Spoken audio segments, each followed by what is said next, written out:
Welcome home to USA Global TV and Radio, a place where dreams take flight, with authentic storytelling, diverse perspectives and meaningful conversations, where global stories unite and bridges are built beyond all borders. Discover world-class education, entertainment, hope and inspiration. Together, we're building bridges worldwide. Subscribe to our channel, USA Global TV. Download our app, USA Global TV. Be our guest or join our team. Visit usaglobaltv.com. Thanks to our founder and executive producer, Dr. Jacqueline Kerbeck. Music score by Yeffy Tang from Cloud Road Music.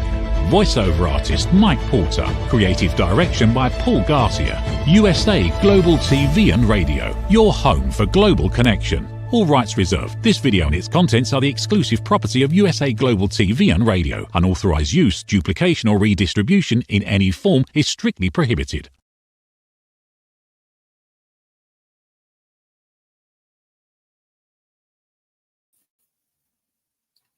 Hello and a very warm, early, good evening, Eve, to USA Global TV and Radio. My name is Dr. Madeleine Chan, and I am stepping in. I'm just fitting in. Is it fitting? Yes, I'm stepping in for the wonderful host that usually hosts the Corner Bookstore. That's the wonderful and talented Red O'Loughlin. So he's on holiday. And so, sometimes we do take our holidays. But what's wonderful about us, USA Global TV and Radio, we all help each other because we're a wonderful community, not only in our mass media and TV and broadcasting, but we're actually there with our hearts, humility, and we're there to step in when we need to. So without any further ado, I want to just say today's guest on USA Global TV and Radio, he's been on the show before, and we are so happy to welcome him back on the Corner Bookstore. He has a writing partner, so they're kind of like partners in crime, if you think, writing partners in crime.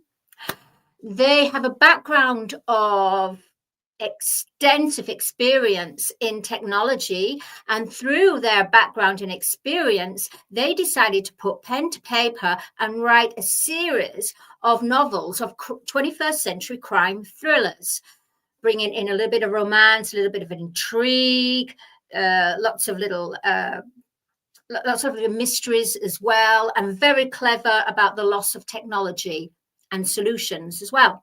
So the Corner Bookstore are very happy to welcome back the very talented Charles Breakfield, where they're known as Breakfield and Burkey, because Burkey is not here today, but we have the lovely Charles Breakfield. Welcome, Madeleine. Charles. A very warm welcome.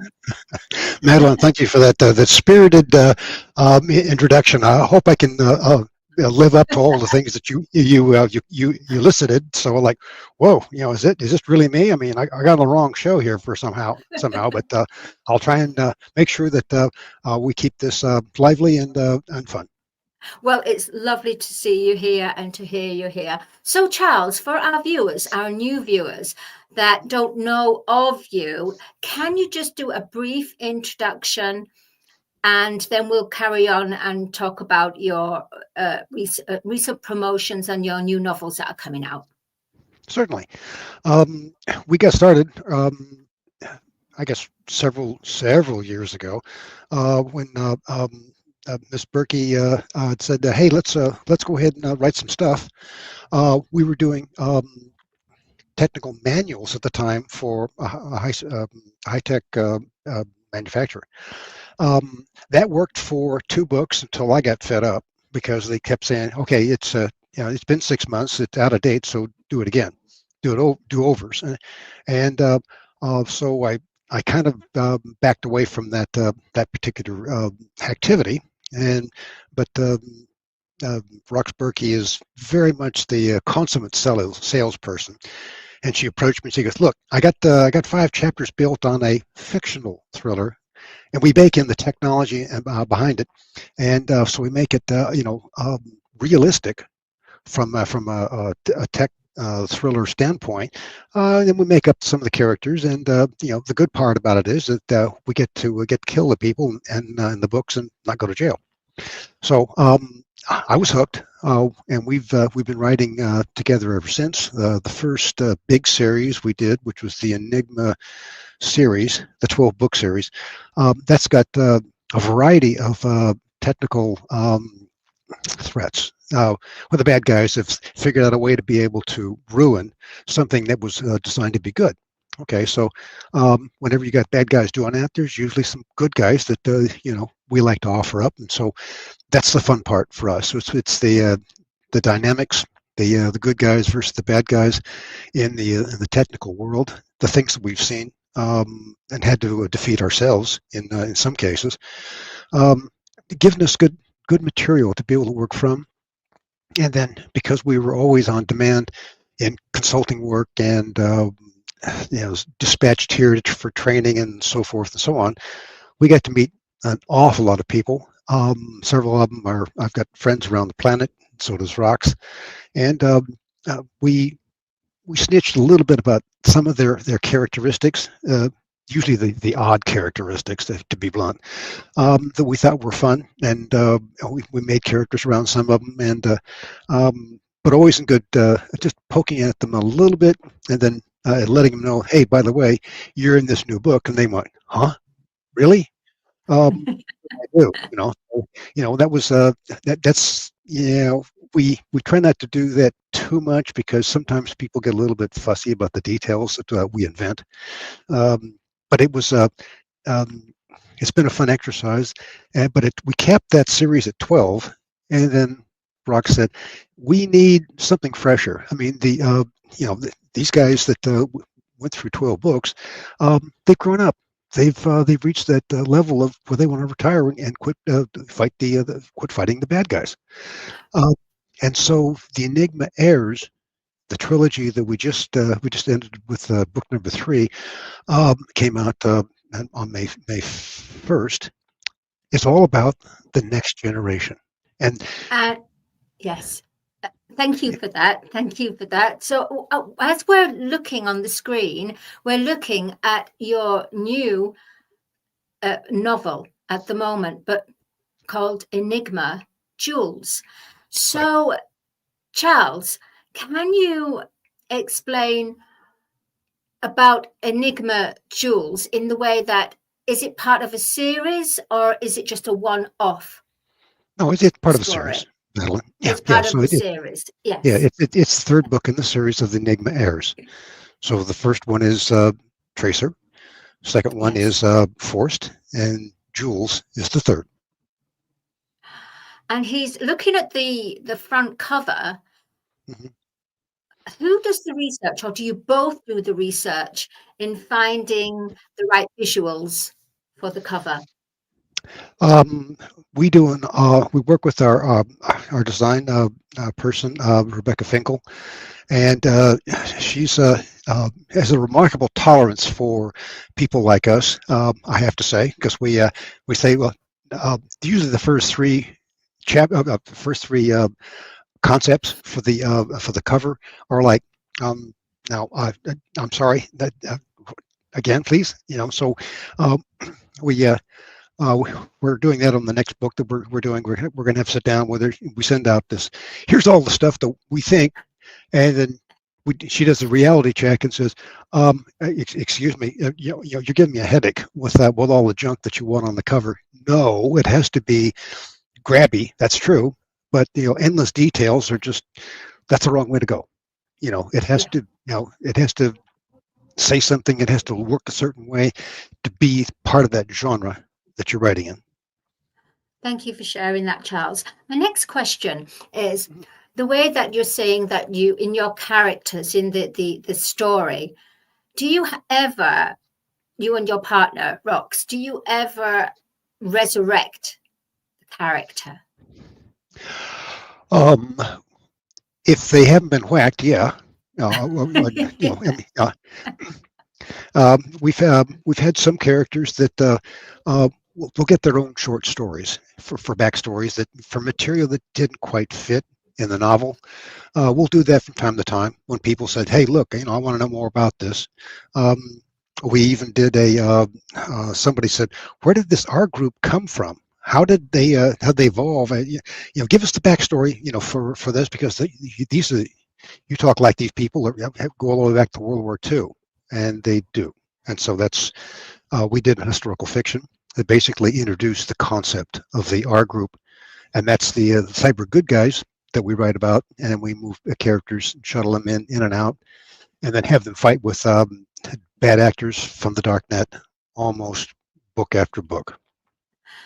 And I want to ask, actually, because you've done quite a few series, as you and Burkey.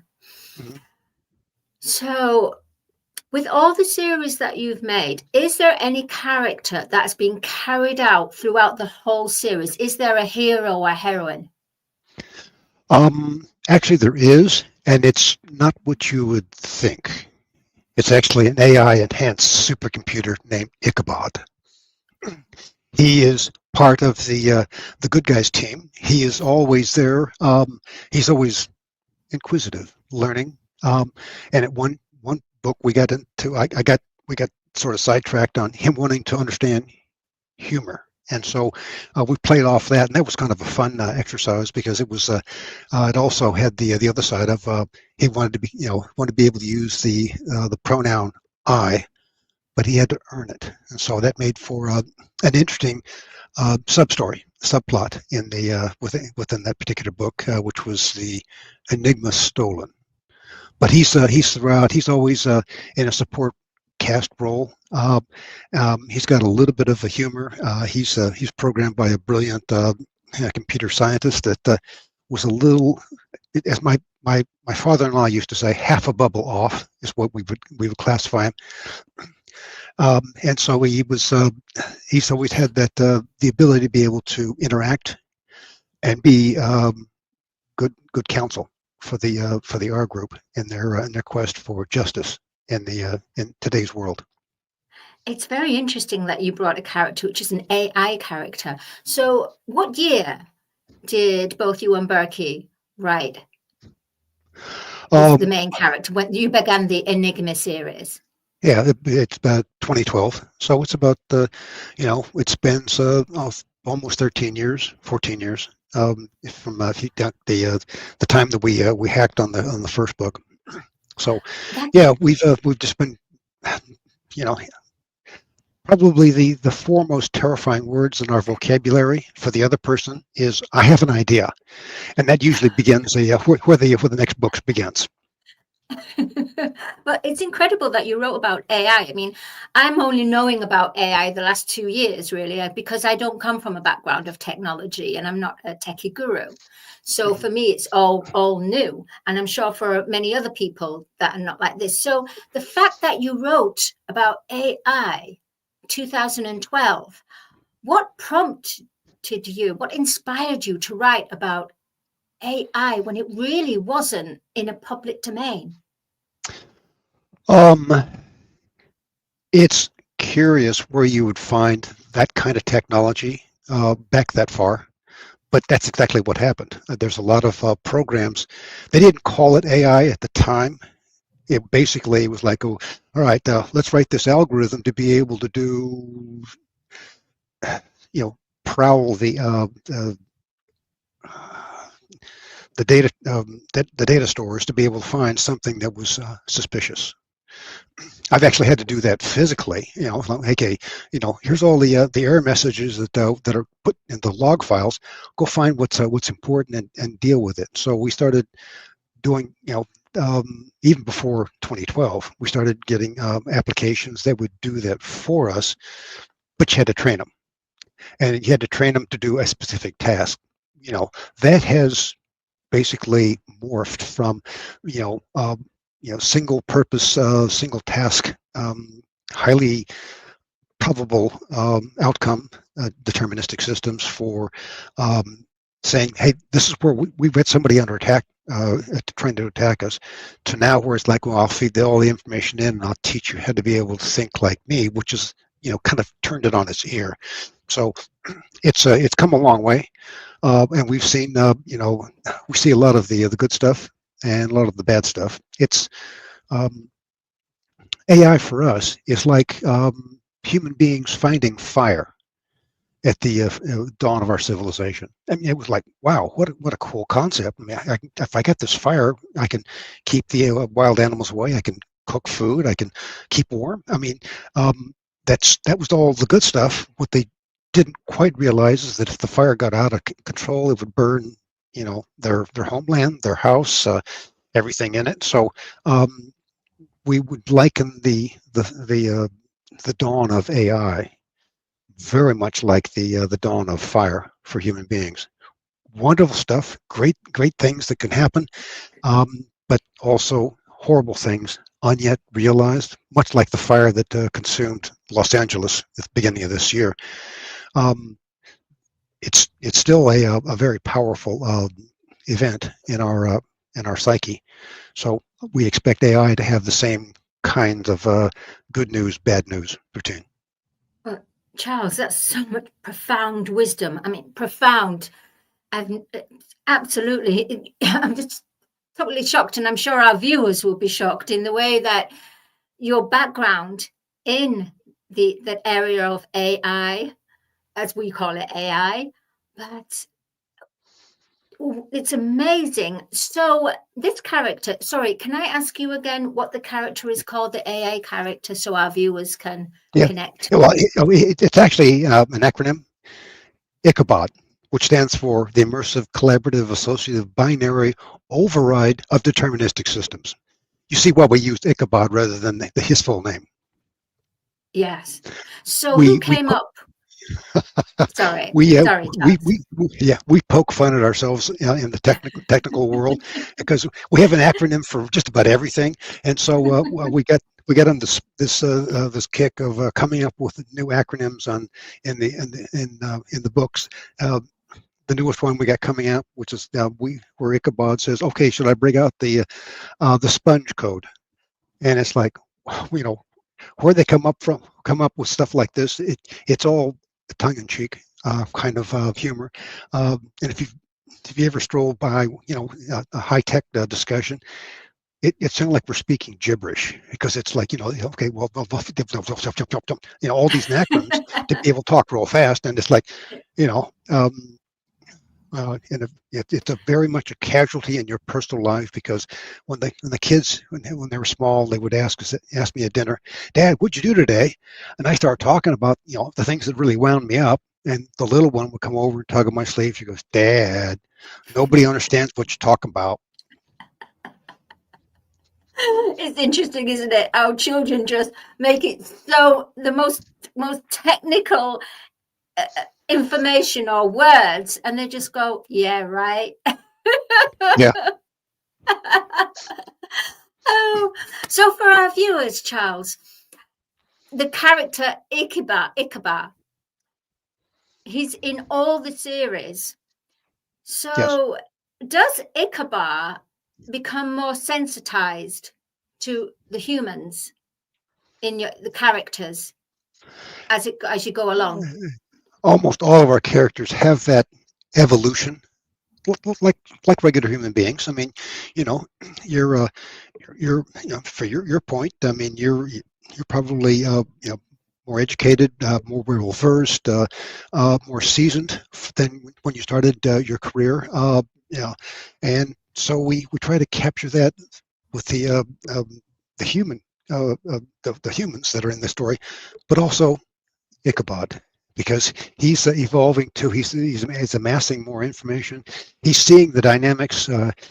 He's reading looking at through a camera and interpreting. Okay, it looks like you're sweating a little bit more profusely. I mean, it sounds like your voice patterns have changed, and he brings up the things that you and I take for granted when we're talking to somebody. If they're under stress, or if they're having a good time, or you pick up those subtle contextual clues when you're speaking. He does too, and so he's learned to be able to digest that information and structure his dialogue accordingly.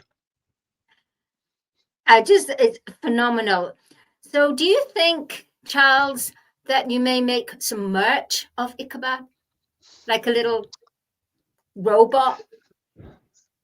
Um, it's he's a character, and he almost has all the feelings that you and I take for granted. So and he's learned to apologize. He's learned to be able to fence a little bit with the some of the ladies when as a piece of humor as a foil in a very terse section of the book where things are really going badly for our group, and people are snapping at each other, and and he'll pull some dialogue out of his data banks, and it turns the situation into something a little more digestible, much like we would do when if we were in a computer upgrade that was going badly. And I've been there and had to fix the stuff that went wrong or got blamed for it, which is okay. That's I'm in charge, so those are things that we help project on his character to be able to help the other characters seem more real. So, with you talking about, Charles, thank you for sharing that. Thank you.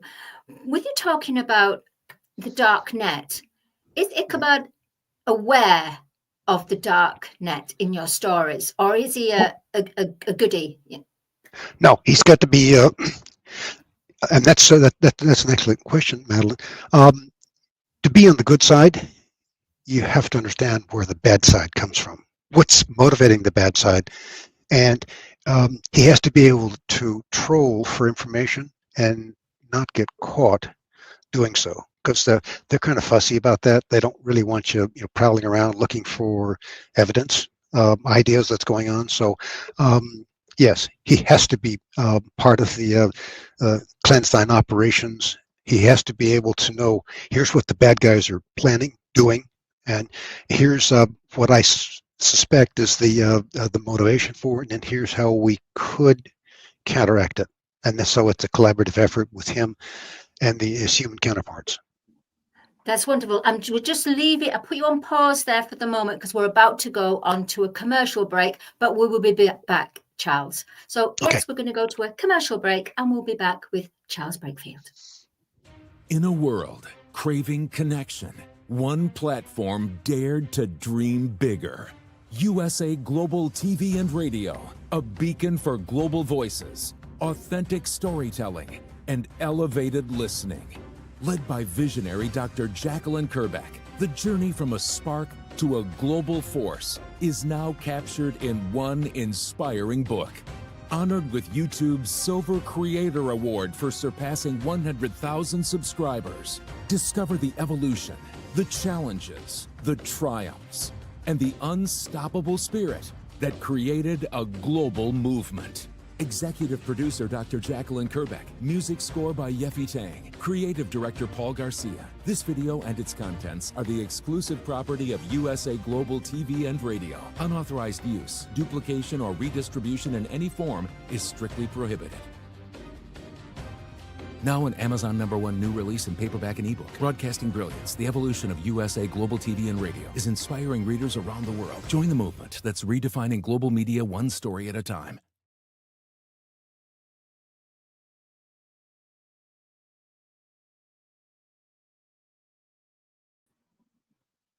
Welcome back to the Corner Bookstore. My name is Dr. Madeline Chan, and we're going to continue with our today's guest, to Charles Breakfield, as we were talking about his Enigma series and especially his main character, Ichabod.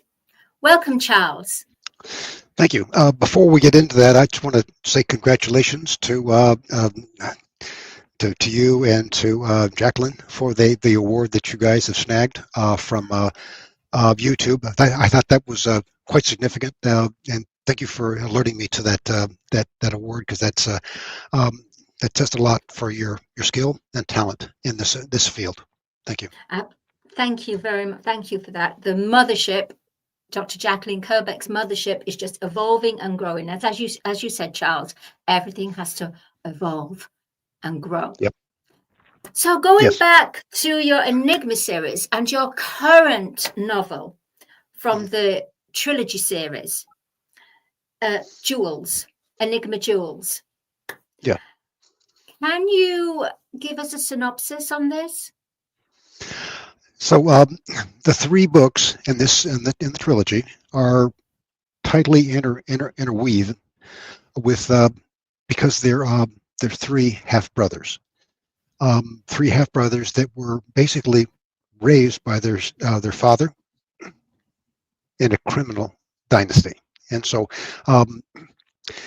when they as they were growing up, that's all they've known, and so that's who they become. And each one of the books is a different attack vector for this part of the criminal dynasty, and we wanted to be able to tackle them collectively, but you can't do it all at once. So each one of them has got a different novel and a different motif for what they're doing, how come they're so bad, and of course the ultimate question is, can they be stopped? And that's the fun exercise for us, to be able to build something that's intriguing, accurate technically, and having you cheer for the good guys even when they've stubbed their toe and the bad guys seem to be winning. Full of suspense and thriller. So on your content of your books contain like traveling and a little bit of romance and everything, as you were saying, and intrigue and humor. So do you actually have to go to travel to these places, you and Burkey? We've actually done most of this traveling already, so it's just like memories that from the Caribbean, and so the Caribbean, Mexico, Brazil.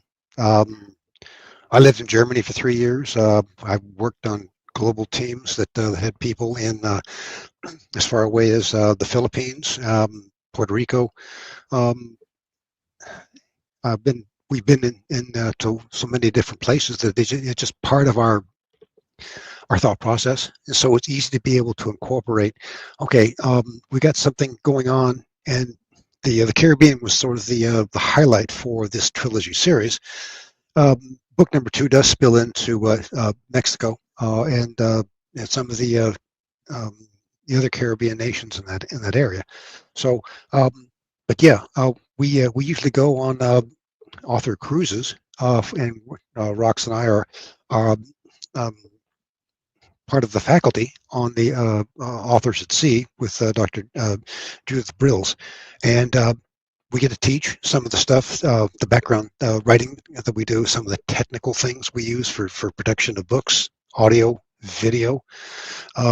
Those are all top of mind for authors. So we like teaching that kind of stuff, and that takes us into the Caribbean. So when we dock, we usually go running amok in some of those areas, and we get to soak up some of the local culture. Thank you, Charles. As we were saying, some of Dr. Jacqueline and even myself, I was thinking about it. Authors at Sea. Can you give a brief description how long you're at sea and what it entails? Sure. It's usually a 7 to 9 day cruise throughout the Caribbean. We get on one of those really nice ships, and along with 4,000 other people of our closest friends. And we Dr. Judith Brills schedules the people with the skill set that she wants, and the topics that are relevant for that particular year. And so we get to go from storytelling to how do you build videos to what do you do with awards. We cover a variety of things, and then several authors, usually like 10 to 20, 15 to 20, show up. And when we're at sea, we do the lectures and the classes and the workshops. And when we land, everybody piles off and it goes and has a fun time. So it's very much a working holiday, if you will. What a wonderful idea, a working holiday, and so inspirational. And how many people did you say That's 4,000. Well, yeah, these are large ships. I mean, Royal Caribbean. They just launched the newest, biggest ship, which it'll actually have 5,200 people on board. It's quite a lot of fun because there's so much. There's onboard shows. There are all kinds of activities for the young ones. You can easily burn in the on the all the water activities they have. So the little ones have got to be slathered with suntan lotion so they don't get cooked. But I've even been on myself. Full disclosure, the water tubes that race around, and you get to go down and splash down. And so, yeah, there's a little bit of a kid in me too. I admit it. Okay, fine. We're all kids at heart, Charles. Yes, definitely, especially with creativity. Being fully immersed in creativity, whether you're a writer, a singer, anything to do with your creativity, you're a child at play. So, Charles, my next question, and to inform our viewers, so Authors at Sea, how long are you in there for the session, with the writing session each day? There might be. We start off usually 9 o'clock, and by 2 or 3 o'clock, everybody's starting to go. Oh, okay, that's enough. My brain is going into memory fade, and so we typically we break for lunch. It's there's so many opportunities to be able to eat, and sometimes we all adjourn and just try to keep everybody herded together, so we can exchange ideas and people can ask questions one-on-one while we're having lunch or just sipping on our favorite adult beverage.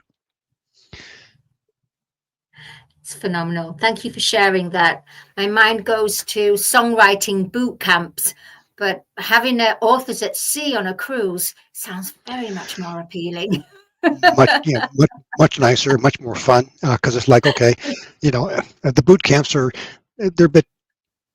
The Authors at Sea thing is structured. To be able to get the maximum benefit for the people there to want to learn what they don't know, and that's fair. But it's also a place that it's like, okay, we've docked. Everybody pile out and go have fun.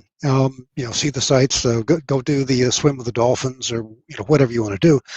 So it's there's a point where you can take and just relax.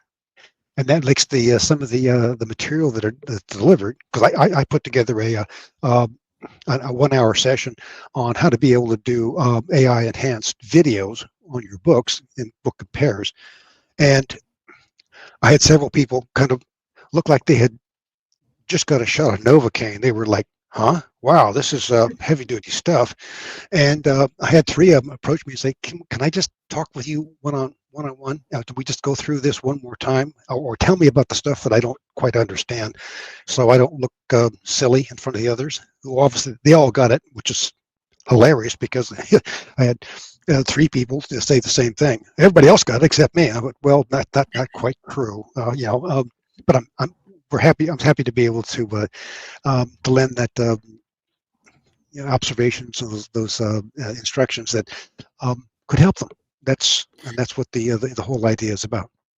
Well, that's fabulous, Charles, a man of many, many talents. And you must come back to speak about the AI in the marketing and the book and the, in every way. But before you go, before we close the show, Charles, the Enigma series, do you have any plans for it to go more in an Audible way? It gets curious that you would say that. Well, all of the Enigma series books are already in Audible format.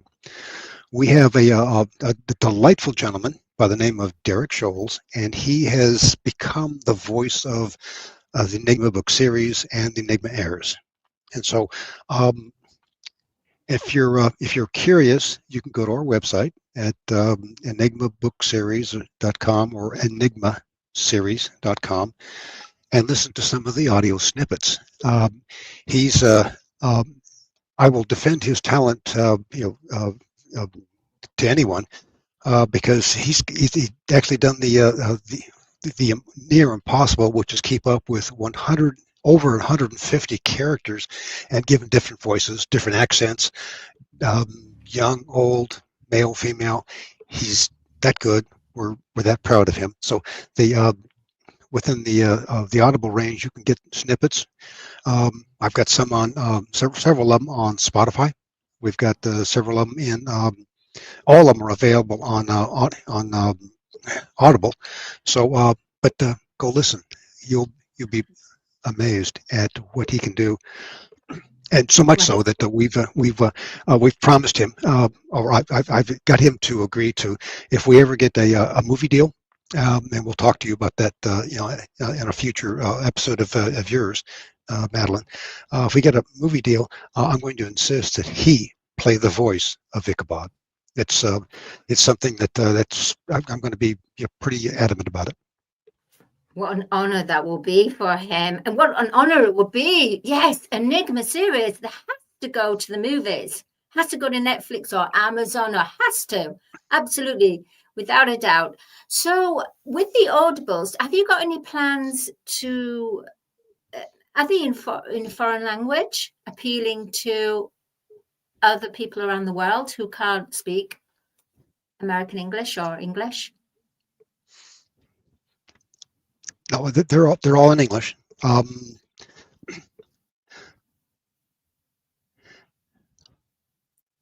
Okay. Oh, and for anybody that goes out there, I would point you to some of the video trailers we had built for each one of the books.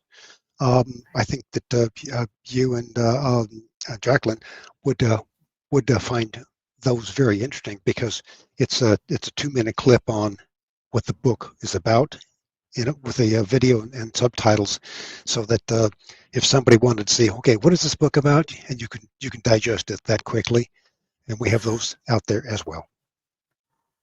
I just can't wait. You've really got me, and I know we're not supposed to say this about referring but I just have to say it. I really want to get to know Ichabod, because I just feel I would read the books just to find out about Ichabod and the adventures and everything. It's phenomenal. Well, yeah, if you want to start with the one that would probably tease you the most, probably book number 5 in the Enigma series, the Enigma Stolen. There's a beautiful femme fatale mathematical genius who's vicious, and that's where Ichabod really gets to shine in my estimation. He learns in the book number 4. He basically programs his own voice, and so that's where he gets to be able to start talking. And then by book 5, he is pressing the boundaries for what is possible for an AI enhanced supercomputer to be able to do. Thank you. I'm mesmerized with this. Do you have any plans for the Enigma series to go with the galactics? Because we're evolving, as we were saying during the program. It's all about evolving. Yeah. Well, in book number 11 and its companion number 12, we talk about who wins the AI wars, and that's where, if you want to see where we think that the planet is moving towards. I've had a couple of people. Another podcaster was reading number 11. He goes, "Charles, I'm halfway. I've got a third of the way through the book. This is terrifying." I went, "I'm sorry. This is what we see." So yes, it is terrifying. It is also the next challenge for humanity. And on that note, Charles, just before we close, that you've got me intrigued. This is so our viewers will. My goodness, I'm praying and hoping that when you come back, it will be about talking about the galactics and going on to the next evolving, and about a film deal that you'll be having. I should like to talk about that very immensely. Yeah, yes. let's put that out there to the universe. A film deal. Should we play? Yes. Is it possible? We can play one clip. Let's see. We've got, we're in 40. it looks like it's going to be, might have to wait for next time because we have to close the show. You see, Charles, you're so interesting. You're intriguing. You're talented. You're technical guru. You're just full of adventures. You're an absolute delight to interview and to talk with and to chat with. And I'm sure our viewers will feel that. I appreciate that vote of confidence. I'll remind the spousal person about that later on today when she complains about me not taking the trash out. So, and hopefully next time maybe Rox Burkey can join us as well. Can join you as well. Yeah, it's always fun to have both of us on because we're. Well, it's just fun to have both of us on. I'll just be honest. Okay. And Charles, where can people contact you? Would you like people to contact you? So, the QR code that's behind my head. That's one way to be able to do it. You can go to enigmabookseries.com. ENIGMABOOKSERIES for those who are only listening to this. And it's important because I've got the audio snippets out there, so you can go to that same location, enigmabookseries.com.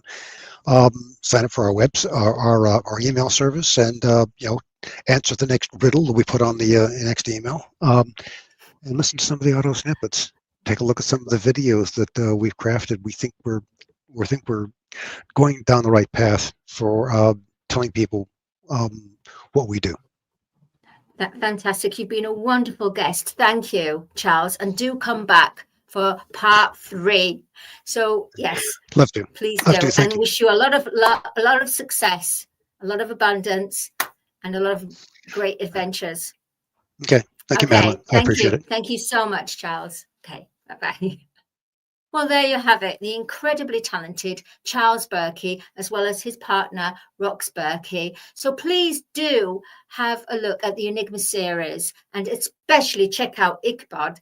Ichabod sounds wonderful. So my name's Dr. Madeline Chan. Thank you for being here for me, to be here for the Corner Bookstore. However, next week, you'll be joined with the regular host, the wonderfully talented Red O'Loughlin. Until then, well, have a lovely weekend that's coming up.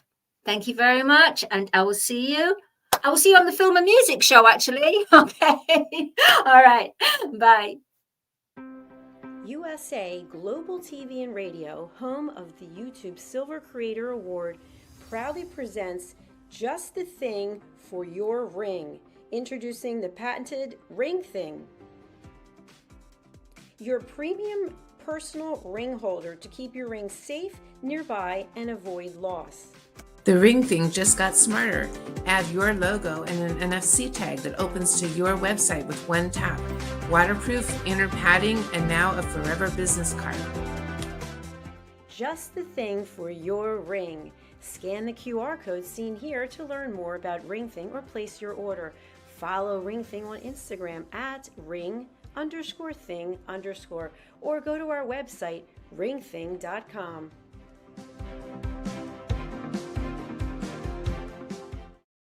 Ever dreamed of hosting your own TV show, sharing your story with a global audience? Now's your chance to shine.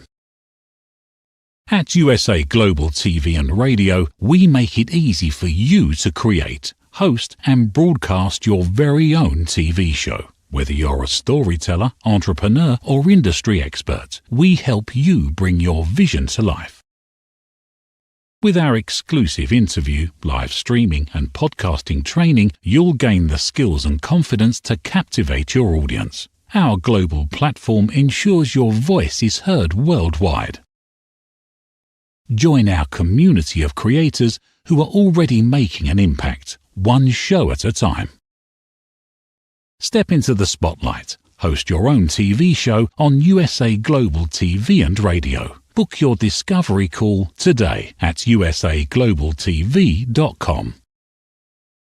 Copyright 2025 USA Global TV and Radio. All rights reserved. Terms and conditions apply. To learn more, visit usaglobaltv.com. Thank you, viewers and listeners of USA Global TV and Radio, for joining us today. We're honoured to have your time and attention as part of our global community. At USA Global TV and Radio, we believe in the power of authentic conversations, meaningful connections, and creating a world of possibilities together. Want to be part of something bigger? Join our team of elevated listeners at usaglobaltv.com, a space where your voice matters and your ability to listen transforms relationships. Stay connected with us across all our platforms for thought-provoking discussions, expert insights, and empowering stories. Subscribe to our channels at youtube.com/c/USA Global TV. Follow us on social media and explore the endless opportunities we're creating for growth, learning, and inspiration. Together, we're not just broadcasting, we're building bridges and changing lives one conversation at a time. For inquiries, contact us at info@usaglobaltv.com.